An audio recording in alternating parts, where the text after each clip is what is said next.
सच बोलेगा वो सजा पाएगा।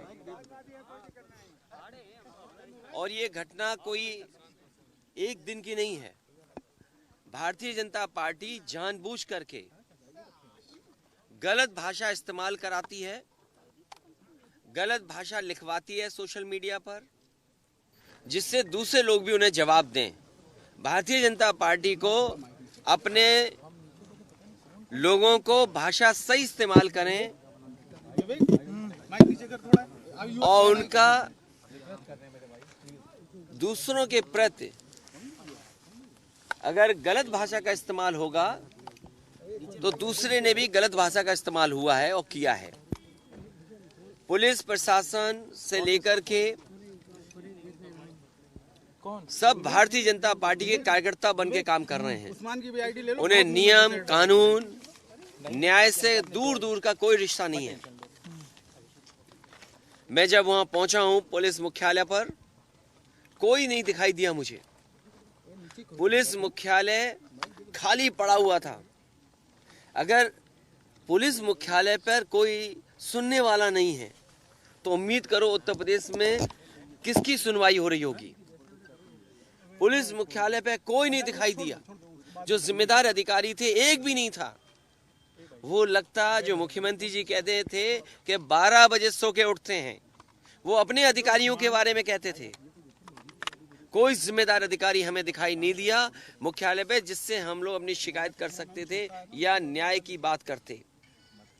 और जैसा मैंने पहले कहा, पूरा पुलिस प्रशासन भारतीय जनता पार्टी बन गया है और भारतीय जनता पार्टी के इशारे पे काम कर रहा है। अब 3 घंटे अंदर से पुलिस से क्या बातचीत हुई आपकी? क्या आपने उन्होंने पुलिस मुख्यालय पे कोई जिम्मेदार अधिकारी नहीं था। जेसीपी जो पहुंचे थे उनसे कोई बातचीत? पुलिस अधिकारी कोई जिम्मेदार नहीं था। हमारी जो मांग थी कि जो भारतीय जनता पार्टी के जिन लोगों ने गलत भाषा का इस्तेमाल किया उनके खिलाफ भी कार्रवाई हो, और उन्होंने आश्वासन दिया है कि उनके खिलाफ भी कार्रवाई होगी। कौन कौन लोग हैं? हमने तहरीर दी है। कौन कौन लोग हैं? नाम नहीं, नाम मैं नहीं ले रहा हूँ, मैंने तहरीर दी है। जो भी भारतीय जनता पार्टी के लोग हैं जो गलत भाषा का इस्तेमाल कर रहे हैं उनके खिलाफ भी कार्रवाई हो। कितने लोगों के खिलाफ तहरीर दी गई है? कितने लोगों के खिलाफ तहरीर दी है? लगभग 14 धाराओं में मुकदमा दर्ज किया है। देखिए, पुलिस कुछ भी कर सकती है। देखिए, आदरणीय मोहम्मद आजम खान साहब को आपने देखा, उनके खिलाफ पूरा भारतीय जनता पार्टी लग करके उन्होंने झूठे मुकदमे लगा दिए। रमाकांत यादव विधायक पूर्व सांसद, उन पे मुकदमे कब के थे, उन्हें जेल भेज दिया। दीपक यादव, उन्हें जेल भेज दिया झूठे मुकदमे लगा करके। तो ये बड़े नेता से लेकर के छोटे नेता, या आपने कानपुर की घटना देखी हो। इसीलिए मैंने कहा कि भारतीय जनता पार्टी की सरकार में न्याय की उम्मीद मत करिए। ये झूठों के साथ हैं, जो अन्याय करते हैं उनके साथ हैं। सर, भाजपा तो ये कह रही है कि महिलाओं के खिलाफ अभद्र टिप्पणी हुई है, उस पर अखिलेश यादव डिफेंड कर रहे हैं। देखिए, भारतीय जनता पार्टी महिलाओं के लिए क्या कह रही है? क्या भारतीय जनता पार्टी उनके घर परिवार नहीं है तो वो क्या इसी घर परिवार के बारे में बोलेंगे? क्या वो हमारे परिवार के बारे में बोलेंगे, हमारी बेटी के बारे में बोलेगी? ये किसने आजादी दी? किसकी ताकत पे वो बोल रही है? वो ताकत बीजेपी ने दी है, बीजेपी बुलवाती है। क्या मुख्यमंत्री के सहारे पे नहीं बोल रही है वो महिला? अगर मुख्यमंत्री जी के परिवार नहीं है तो दूसरे के परिवार पे अगर बोला जा रहा है तो वो चुप बैठे हैं, वो खुश हो रहे हैं इस बात को लेकर के, अपनी पुलिस आगे कर दे रहे हैं। जब उन पर शब्द खत्म हो गए, जब नहीं लड़ सकते हो तो पुलिस आगे करते हो, पुलिस आगे करके लड़ाई लड़ रहे हो आप। सर, वो तो ये कह रहे हैं पिछले 2 महीने से लगातार सपा में। अरे, भारतीय जनता पार्टी से ज्यादा झूठा कोई नहीं है। सर, आपकी मुलाकात जेल में मैं तो आपसे कहूंगा कि आप वो महिला, वो भारतीय जनता पार्टी के लोग जो शब्द लिख रहे हैं, क्या वो लिखने चाहिए शब्द उनको? क्या आप मुख्यमंत्री आवास को गंगाजल से नहलाएंगे आप? क्या हमारे घर पे तुम्हें उन्होंने नहीं भेजा?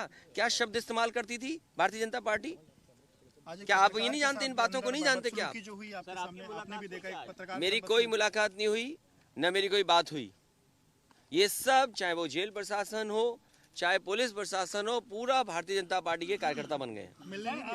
हमें कोई मिलने नहीं दिया। कोई अलग समय बोला या कोई अलग? उन्होंने हमें किसी को मिलने नहीं दिया। हम जैसे आए थे वैसे वापस जा रहे हैं। अब क्या रणनीति रहेगी सर आगे की? रणनीति बनाएंगे, रणनीति बनेगी भारतीय जनता पार्टी को उखाड़ फेंकने की। मैंने आपसे कहा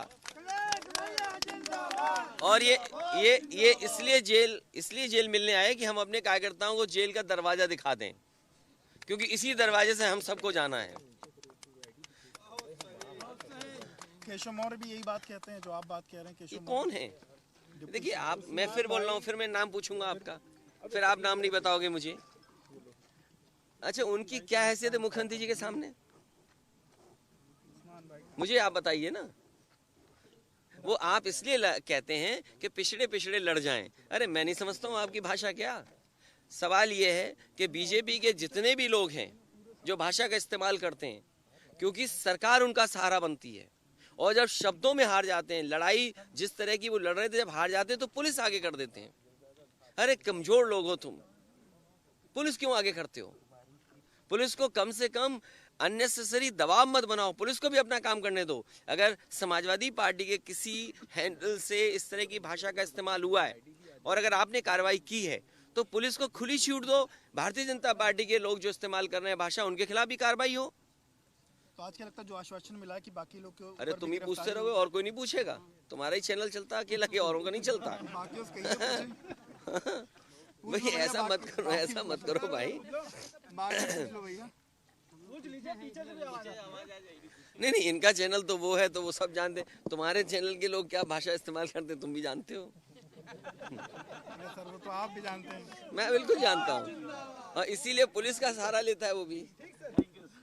देखिए बीजेपी के लोग जब कमजोर पड़ जाते हैं, जब उन्हें लगता है कि वो नहीं मुकाबला कर पाएंगे, नहीं सामना कर पाएंगे, तब ये पुलिस को आगे करते हैं। और पुलिस पे भी इतना अननेसेसरी दबाव है कि वो सही निर्णय और न्याय न दिला सके। आंदोलन होगा।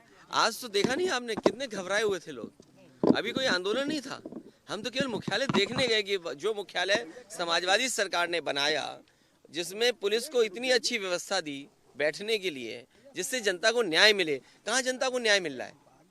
आप बताइए। बलवंत सिंह है, बलवंत सिंह की पुलिस ने मार मार के जान ले ली। ये बीजेपी के लोग यही तो कहते थे कि समाजवादी सरकार में अगर कोई मरता है, यादव मरेगा, मुसलमान मरेगा, तो उसे मुआवजा ज्यादा देंगे। ये सरकार क्यों पीछे हट रही है? क्यों 1 करोड़ रुपए नहीं दे रही? बलवंत सिंह को परिवार को क्यों 1 करोड़ रुपए नहीं दे रही ये सरकार? कन्नौज में अगर हत्या हुई है, एक साकी परिवार है, उसकी मदद क्यों नहीं कर रहे हैं 50 लाख से? उसकी पत्नी की सरकारी नौकरी क्यों नहीं दे रहे हैं?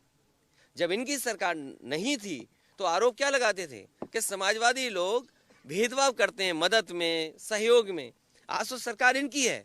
किस कानून, किस नियम ने आपको रोका है जो आप बलवंत सिंह की पत्नी को नौकरी सरकारी नहीं दे रहे हैं? किस कानून ने आपको रोका है? किस अधिकार से आप नहीं दे पा रहे हैं?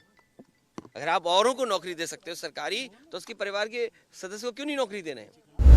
सफलता की ओर न्यूज 80 के बढ़ते कदम, करोड़ों दर्शकों का पसंदीदा न्यूज चैनल